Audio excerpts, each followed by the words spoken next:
Vamos conhecer agora a história do Antônio Alves. Autodidata, aprendeu inglês e dá aulas gratuitas para crianças da região sudeste de Teresina. Depois de ter perdido seu filho para a criminalidade, seu Antônio vê em cada criança do projeto a presença do filho dele. Vamos conhecer essa história de dor, superação e de solidariedade.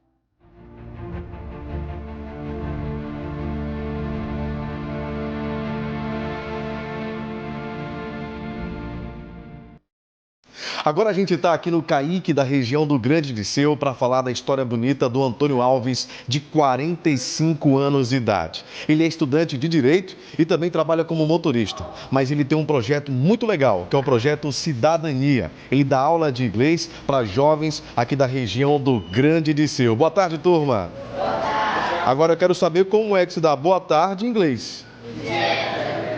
Então o professor está ensinando direitinho para vocês. E de quem a gente estava falando, é claro que é o Antônio Alves. Ele está aqui, nesse momento ele está ministrando a aula aqui para os jovens, para os garotos, e a gente vai conversar com ele para saber como que começou toda essa ideia de juntar essa rapaziada aqui e aí tá trazendo mais uma cultura, que é o inglês, aqui para os meninos. Como foi que iniciou tudo isso? A intenção do nosso projeto é por conta da ociosidade dos nossos jovens na nossa comunidade. Hoje a gente já nem soma quantos garotos numa idade que poderia estar na escola foram assassinados, quantos nós perdemos ou por causa morte ou por envolvimento no crime com o uso de droga. Na verdade, a gente está perdendo todos os dias os nossos jovens.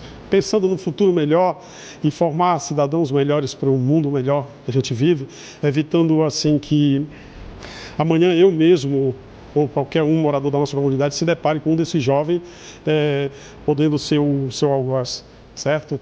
Então o intuito é trazer para a sala de aula, e eu, como tenho inglês como hobby, resolvi criar esse projeto, colocar essas crianças para estudarem inglês, por que não, né?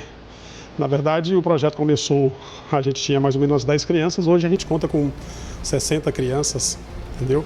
Participando do nosso projeto, e já temos pessoas no mercado de trabalho.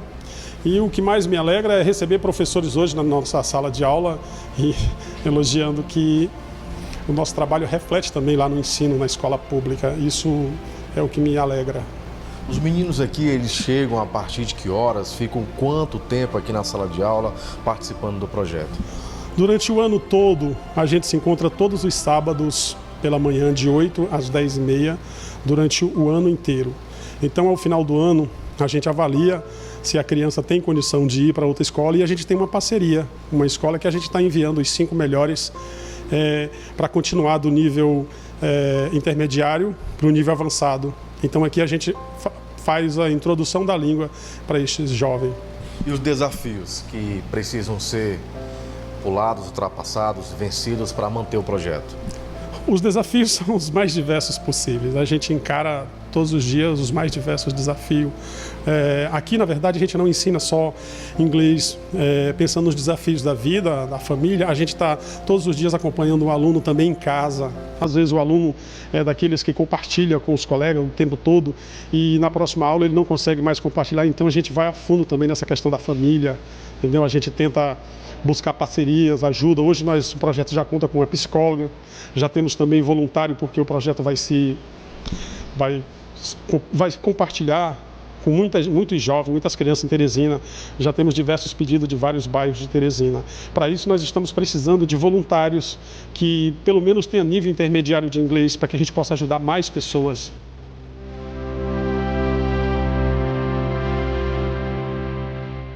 Qual tipo de regra que cada jovem tem que respeitar para fazer parte do projeto? Olha, a priori, a gente observa a criança, se ela é uma criança que vive numa família estruturada. Mas, na verdade, na periferia, dificilmente você encontra, são poucas as crianças que vivem em lares estruturados, com pai e mãe. E a gente procura trabalhar isso, ensinar para o garoto que, além de aprender inglês, matemática, português, qualquer que seja a matéria, ele tem que respeitar a família, os pais. Essa é a regra que a gente exige, respeitar o próximo como ser humano.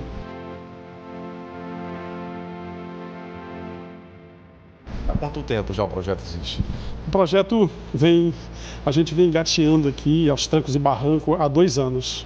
A dinâmica aqui é ensinar inglês da forma mais fácil possível. Os nossos jovens, nós sabemos que são envolvidos muito com a parte de internet. Então a gente, para ensinar inglês para eles, a gente somos obrigados a usar a linguagem deles. Hoje a gente ensina inglês falando do WhatsApp, que as crianças hoje têm uma dificuldade de soltar o telefone para o WhatsApp e às vezes atrapalha. Mas a gente não pode parar, a gente tem que falar a língua do jovem. O jovem não consegue hoje, aos 13, 14 anos, que é a idade mínima que a gente tem aqui, de discernir o que é certo e o que é errado. Entendeu? Então, dos lares das suas casas, sentados nos sofás, é muito fácil julgar. O jovem cometeu uma infração, tem que matar. Por que não dar oportunidade? A gente ainda pode mudar o mundo, pode criar um mundo melhor para mim, para você, para todos nós. Antônio, e é claro que você deve visitar as residências, as famílias dos jovens. Qual tipo de situação, durante todo esse tempo do projeto, que mais chamou a sua atenção, que mais lhe deixou tocado com a situação daquele jovem? Nós temos diversas situações que chocam a gente todos os dias. A primeira são lares desestruturados. Jovens que vivem, tem pai e mãe, mas não conhece o pai nem a mãe, vive com a avó. Outro vive com a mãe, mas não conhece o pai. Outro vive com o pai, mas não conhece a mãe. Tudo isso cria uma desintegração da família. Esse talvez um dos assuntos que deveriam ser tratados. A família, lá no começo. Fazer com que o filho respeitasse o pai e o pai também fosse recíproco com respeito à família. Isso é o que mais causa, é o que afasta o jovem da escola. Todos os nossos alunos, quando a gente percebe que ele está com problema, tem algo na família que não está indo bem. O que você precisou abrir mão para dar continuidade, para dar atenção para esses jovens? Na verdade, hoje eu trabalho como motorista e sou estudante de Direito também, vou começar agora. E eu abri mão de muitas coisas. Na verdade, acontecem coisas na vida da gente que nos ensina muito, como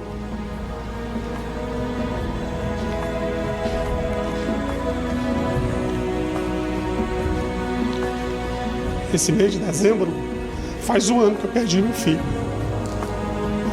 E isso tem me tocado muito. E de lá para cá eu tenho tentado fazer o que eu talvez não tenha feito por ele. Fazer pelo filho das outras pessoas. Desculpa aí, cara. É uma forma, então, de você retribuir tudo aquilo que o seu filho pôde lhe dar, ajudando outros jovens. É verdade. Como existem muitos pais em Teresina, no Piauí, no Brasil, no mundo, que quando se deram conta tinham perdido seus filhos. Alguns por morte, outros porque não conseguem mais trazer eles das drogas. E a cada vez que eu penso no meu filho, onde eu falhei, eu fico procurando onde eu falhei, o que eu podia ter feito. Eu não tenho mais como voltar a fazer por ele. Então eu faço pelos que estão vulneráveis no meu bairro, na minha cidade. Isso é que me dá força para continuar.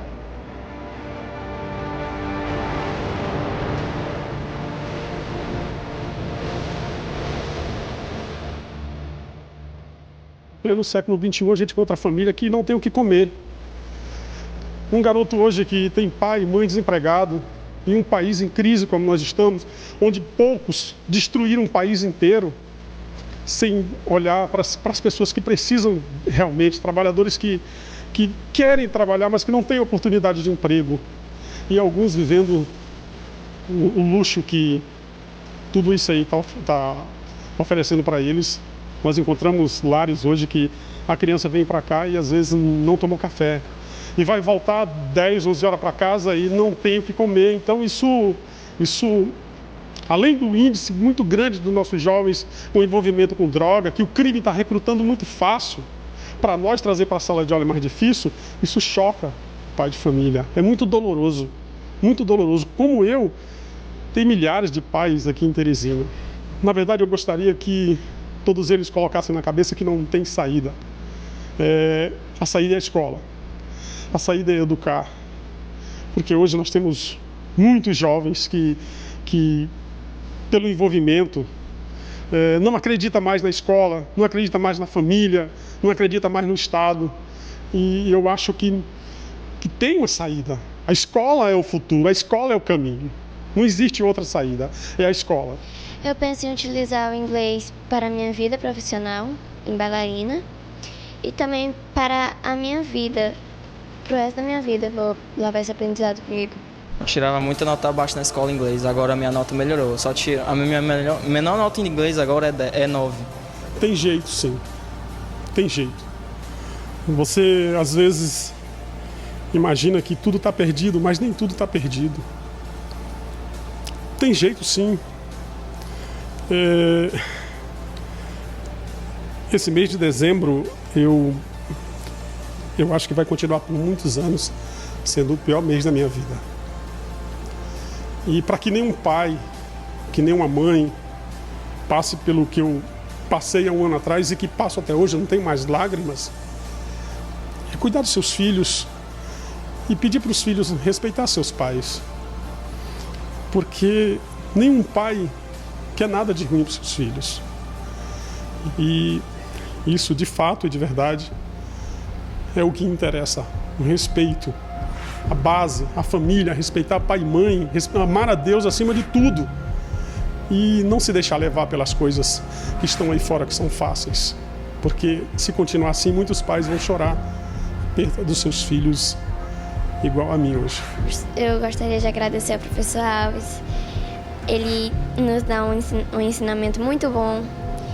E quem puder vir, que venha também, para ter um bom aprendizado.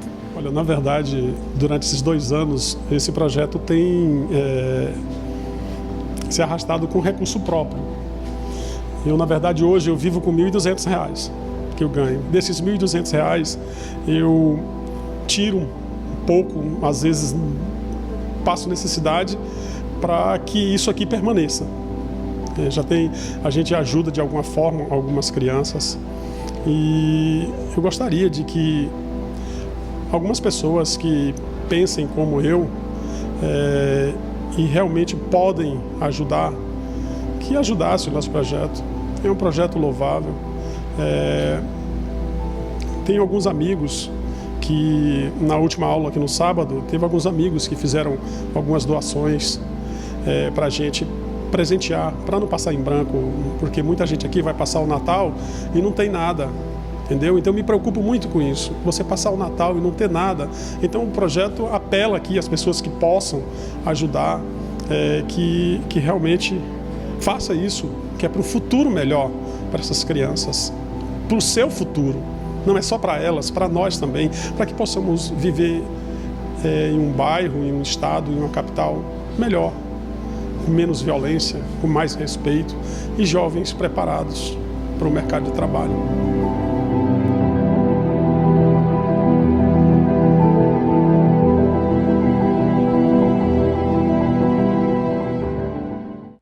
Emocionante a história do seu Antônio Alves. E você pode visitar o projeto do seu Antônio, que funciona no Caíque do Renascença, no bairro Renascença 2, próximo às hortas comunitárias, ao lado do campo de futebol do bairro.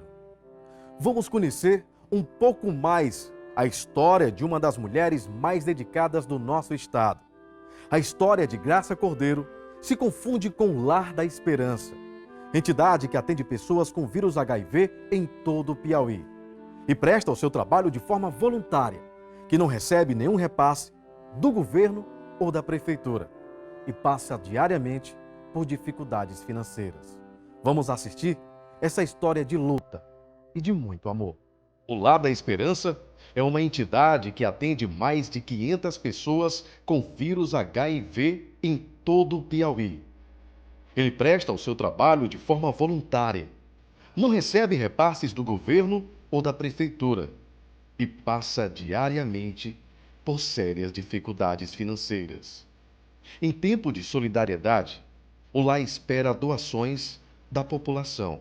Fundada há mais de 20 anos, a instituição, como tantas outras, passa por muitas dificuldades para colocar em prática a sua missão. A instituição conta com grandes desafios. A casa sempre precisa de algum tipo de ajuda, como roupas, sapatos, medicamentos e também enfrenta sérios problemas na estrutura do local. Esta mulher que enfrenta dificuldades todos os dias para manter o Lar da Esperança funcionando.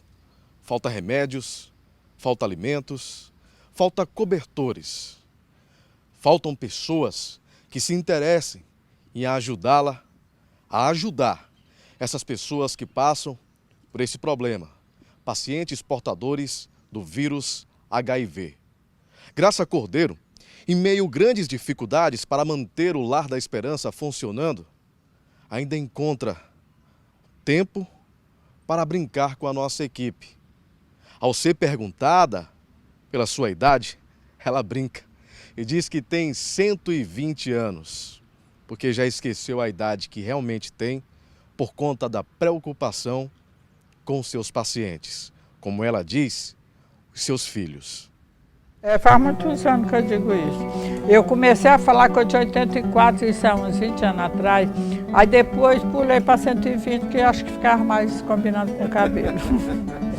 Eu estudei, eu comecei fazendo contabilidade. O meu escritório é de contabilidade. Eu sou técnico em contabilidade, estudei para isso. Mas a vida me ensinou outras coisas, né? Mas o anjo que cuida do Lar da Esperança com toda a garra e toda a fé, em meio a tantas dificuldades, se chama Graça Cordeiro. Uma mulher que já pertenceu à alta sociedade de Teresina e abriu mão de todo o luxo para viver de forma franciscana, se dedicando aos pacientes portadores do vírus HIV. Antes do HIV, do Lar da Esperança, a gente tinha um trabalho social grande também, mas era mais em rua. A gente fazia sopa, fazia comida, sempre aos sábados. Mas quando era assim uma festa tipo Natal, Ano Novo, Páscoa, Dia das Crianças, dos pais, das mães, aí Dia do Idoso, a gente ia para a rua. Em algum lugar da cidade, alguma vila, invasão.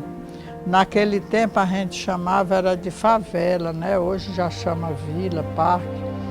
A gente entrava naquelas vilas e fazia, dava comida, às vezes dava cesta básica, brinquedos, né? E outras coisas que a gente... Porque eu ia para as portas pedir, batia nas portas, deixava a sacola. Naquele tempo já tinha sacola de plástico, mas no começo não tinha sacola de plástico, era aquelas sacolas. Parecia saco de cimento, aquela cor, que a gente não tinha supermercado, era mercearia. Eu acho que é no seu tempo não, é antes de você. E a gente ia nas casas, dava o saco daquele e uma mensagem pedindo uma ajuda, né?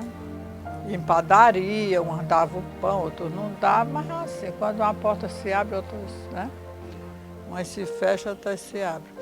E a gente ia fazendo comida, sanduíche. No Natal eu fazia a comidinha melhor, fazia bolo. A gente dava mais presente, ia para mais de uma vila.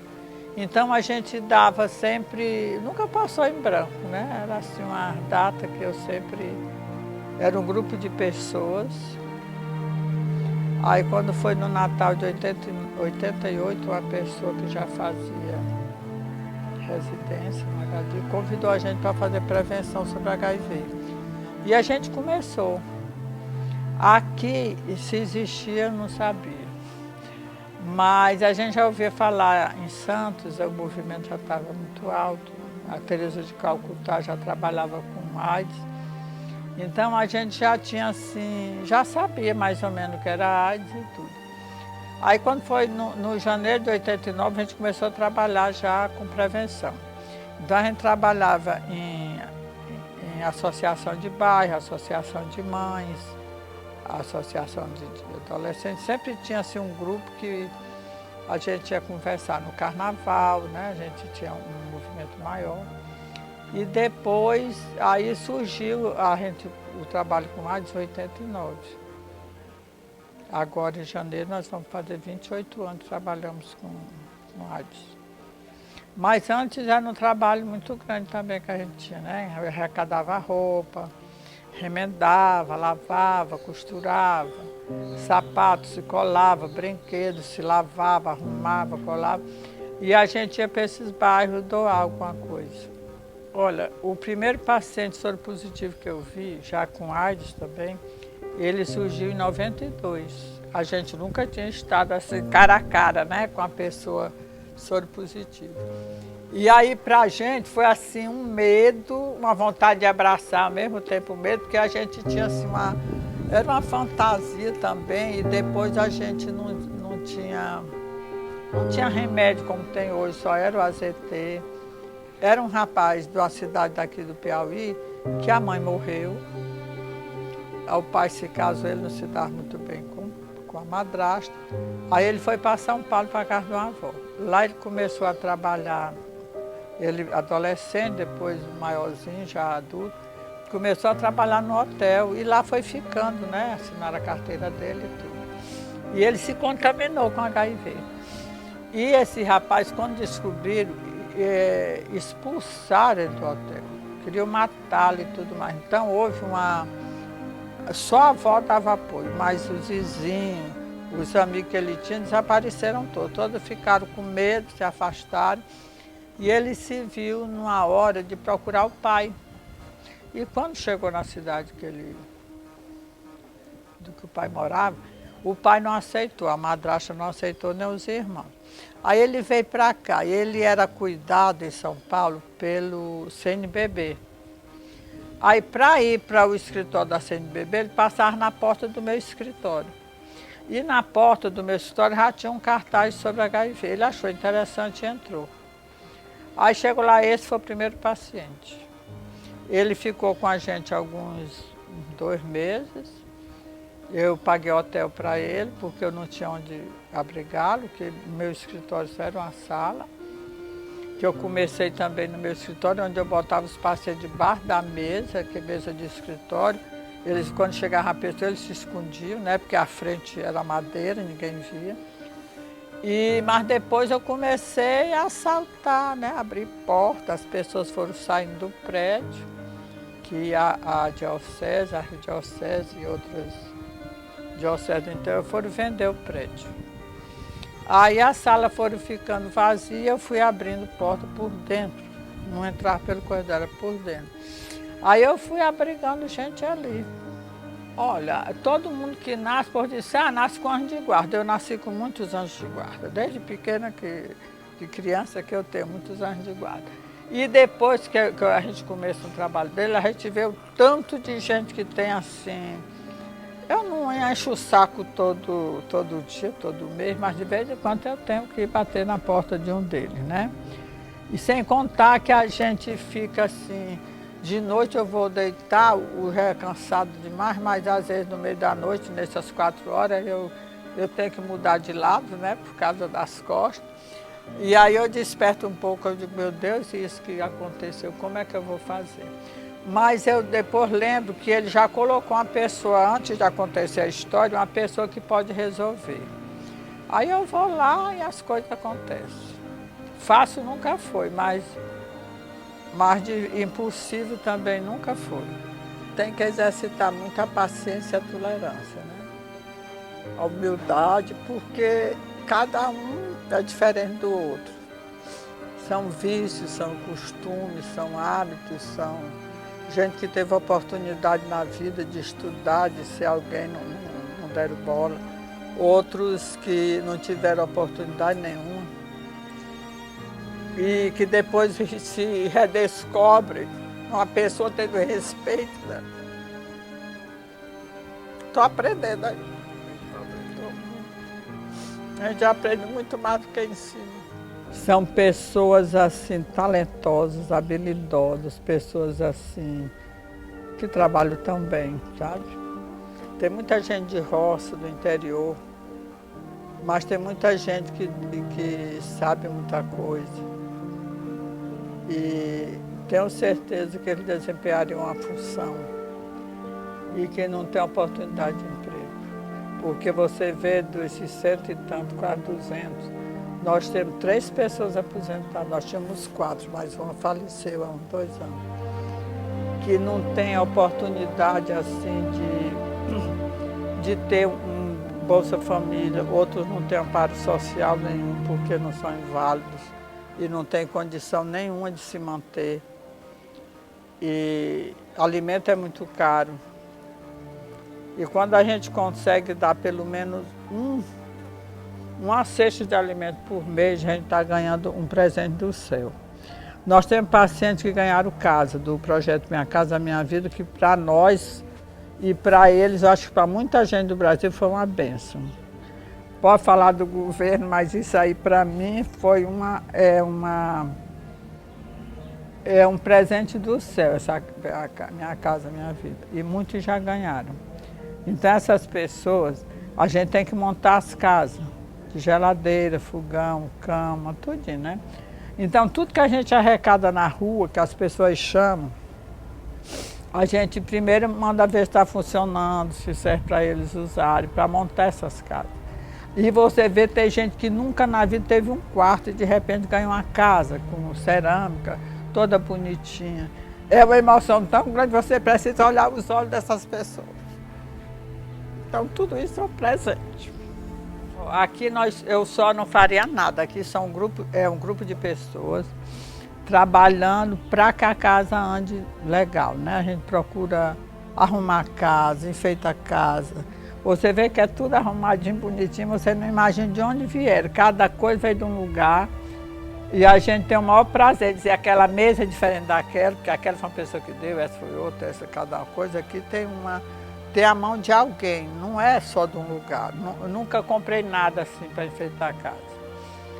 As plantas, algumas pessoas dão, outras, eu gosto muito de planta, vou arrumando também.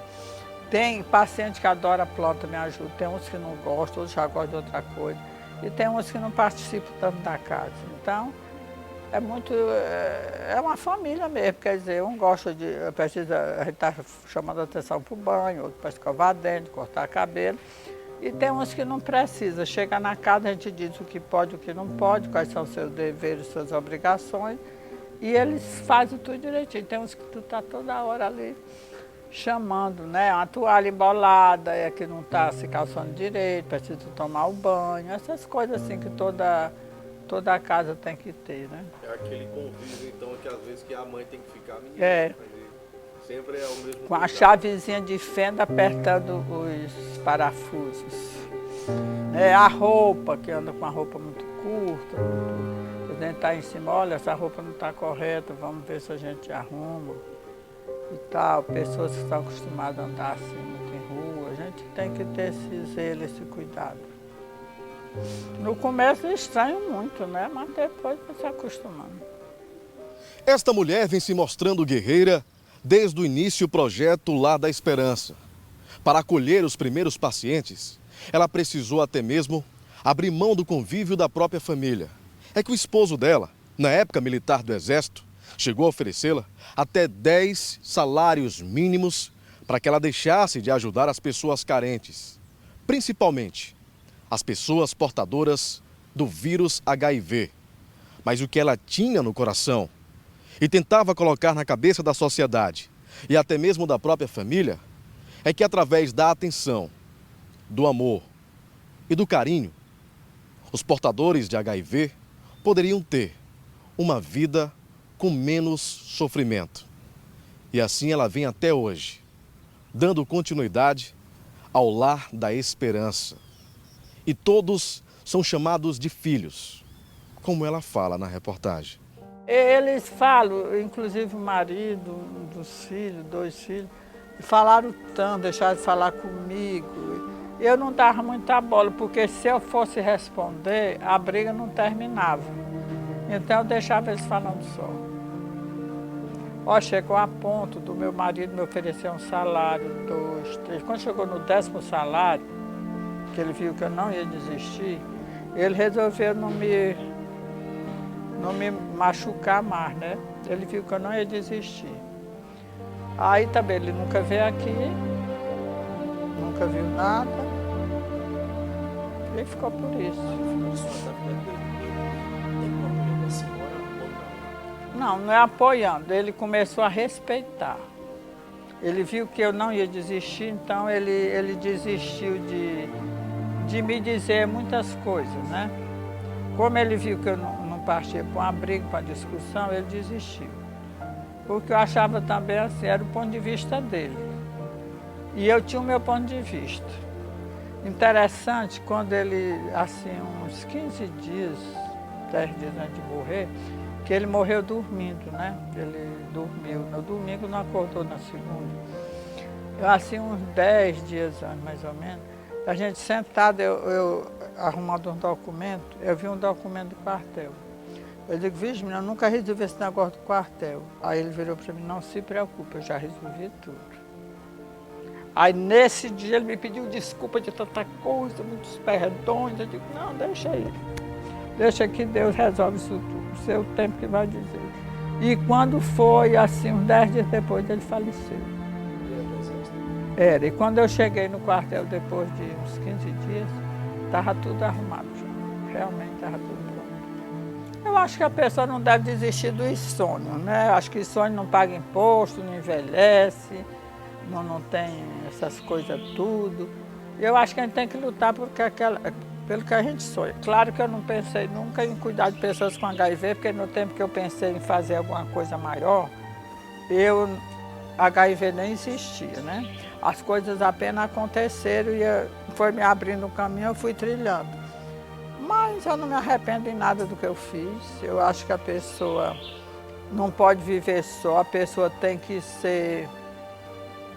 Eu acho que tem que respeitar muito os outros, as pessoas têm que ser felizes, não importa se tem dinheiro, se não tem, sabe? Eu acho que a gente tem que lutar pelo que a gente quer, pelo que a gente pensa, o que a gente defende. E agora, nesse momento, uma pessoa portadora de HIV, nesse momento assistindo a senhora em casa, já que a gente está nesse período de Natal, o que a senhora falaria para essa pessoa? Que ela tivesse coragem, que fosse ao médico, tomasse os medicamentos corretamente, que mudasse seus hábitos, que a vida é muito boa e precisa ser vivida, que a oportunidade tem, que eles possam estudar, que eles possam se casar, que eles possam ter uma profissão, sabe? Tirar daquele... achar que aquilo é o fim de tudo e não é. Eu acho que é um recomeço bem diferente do que já vivi. E como eu tenho paciente há mais de 20 anos comigo, estão super bem, e uns que chegaram bem, muito tempo depois faleceram em pouco tempo, eu acho que mais um motivo da gente dar apoio, deles terem também mais confiança neles mesmos, nos médicos, nos medicamentos. Eu acho que não tem a cura, mas tem assim uma sobrevida muito boa, e para quem quer, tá muito bom. Então, pessoas podem viver bem. Não tem ninguém com cara do Cazuza, ninguém mais reconhece uma pessoa com HIV pelo aspecto físico. Então, eu acho que vale a pena viver. Não pega de jeito não. Eu convivo há 28 anos com isso e estou aqui contando a história. E continuo feliz e em paz. Eu continuo muito melhor do que mereço a Deus. Eu digo, como a senhora vai, eu digo em paz e feliz, muito melhor do que mereço a Deus. Tenho muito que agradecer a muita gente, sabe, que está trilhando, passando no meu caminho, meus anjos de guarda, que eu chamo muito de anjos de guarda. E estou aqui segurando na mão de Deus e estou andando. Eu acho que gratidão é uma coisa boa, né, que tem que ser lembrada no Natal sempre. A gratidão. E a gente tem que agradecer a tanta gente. Eu não posso nem começar a dizer nome, porque é uma lista sem fim. Eu tenho que agradecer aos pacientes que estão aqui, que a gente tem a oportunidade de ajudá-los e eles de nos ajudar.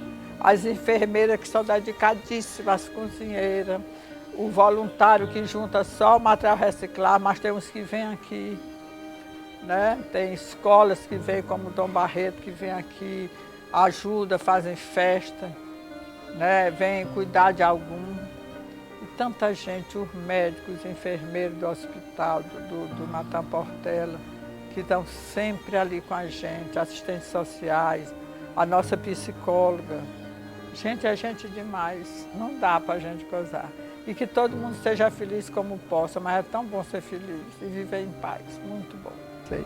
Mas eu quero lhe dizer que a ciência, os cientistas, enfim, estão fazendo muita coisa. E eu que vi muita coisa, eu já tive semana de, no espaço de 7 dias, sepultar 5 pacientes.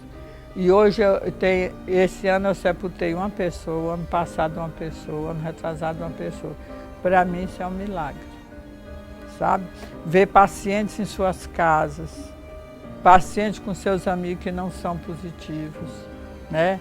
As mães positivas parindo filhos negativos, que é outro milagre, outra coisa boa. Porque no começo eu tinha muitas crianças positivas, morreu uma.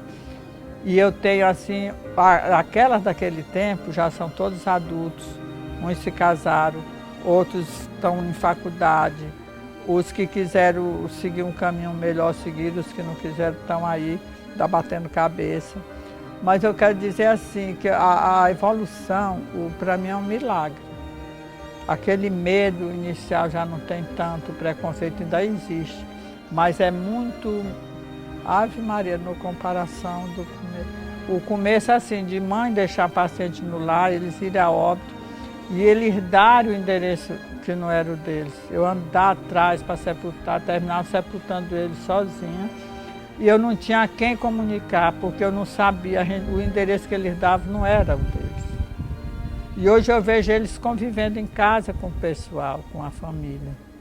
Quer dizer, não existe mais aquele medo que existia no começo. Já tive paciente que o pai era motorista de um ônibus, de uma cidade, para o interiorzinho da cidade, perto daqui de Teresina, aqui no Piauí. E ele ia daqui para esse interior de ônibus de linha, né? E chegava ali, ele tinha que mudar para outro ônibus para ir para o interior dele, onde o pai era o motorista, assistente ali. E ele, uma vez, 2 vezes, ele foi posto para fora pela janela do ônibus, porque as pessoas sabiam que era positivo. E o pai, vendo aquilo, não podia fazer nada. E, de repente, ele veio para cá, depois definitivo, ficou com a gente. E ele, quando estava perto de morrer, ele pediu para morrer em casa. E eu soube, depois, que ele foi enterrado no quintal da casa dele, porque lá na cidadezinha não foi permitido ele ser enterrado no cemitério. Para mim, esse não tem mais humilhação pior. Falta de respeito. Muito grande. Muito grande. Agora, eu nunca fui lá saber se isso é verdade, mas uma pessoa da cidade me contou. E eu acreditei por conta dele ser colocado para fora pela janela do ônibusinho lá. Eu acho que foi verdade. Um dia eu estava no lar já de noite, às umas 8 horas da noite. Nesse dia a gente não tinha quase nada para comer. No dia seguinte, né, aconteceu muito isso.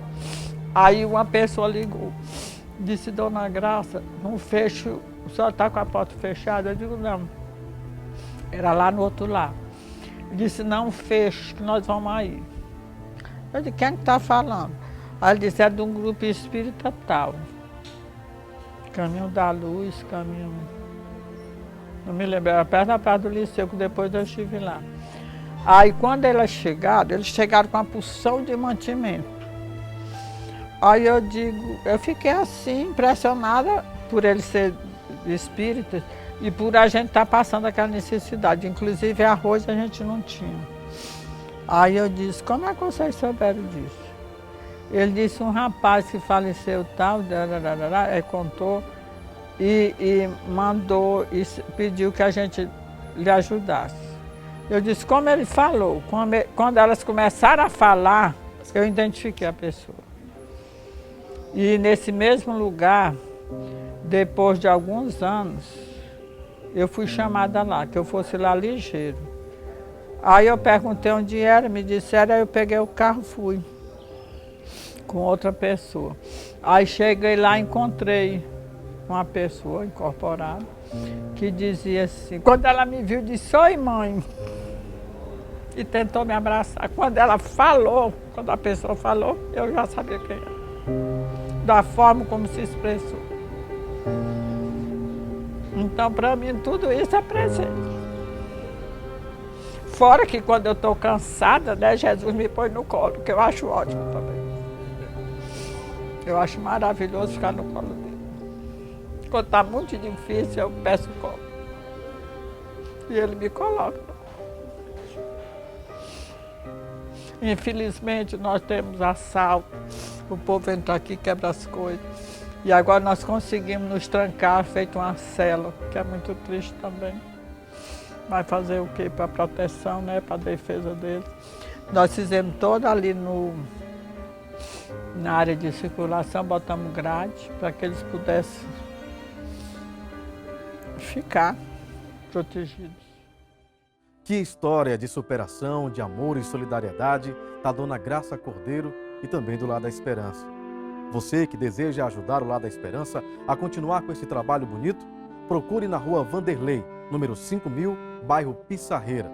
O telefone é 32 34 5706. Nós queremos agradecer a você que ficou com a gente desde o início do programa especial Noéis do Ano Todo. Desejamos a você e toda a sua família um Feliz Natal e um 2017 cheio de realizações.